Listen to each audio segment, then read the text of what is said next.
সাত আসমানের নাম সমূহ ও সেখানে কারা আছেন। প্রথম আসমানের নাম হল রুকাইয়া। এ আসমানে সমগ্র মানবজাতির আদিপিতা হযরত আদম আলাইহিস সালাম আছেন। দ্বিতীয় আসমানের নাম হল ফায়দুম বা মাউন। এ আসমানে হযরত ইয়াহিয়া আলাইহিস সালাম ও খ্রিস্টান সম্প্রদায়ের প্রবর্তক হযরত ঈসা আলাইহিস সালাম আছেন। তৃতীয় আসমানের নাম হল মালাকুত বা হারিজুন।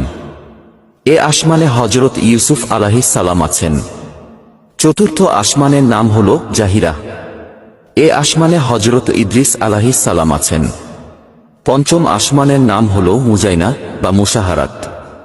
এ আসমানে হযরত হারুন আলাইহিস সালাম আছেন। ষষ্ঠ আসমানের নাম হল খালিসা। এ আসমানে ইহুদি ধর্ম প্রবর্তক হযরত মুসা আলাইহিস সালাম আছেন। সপ্তম আসমানের নাম হল লাবিয়াহ বা দামিয়াহ।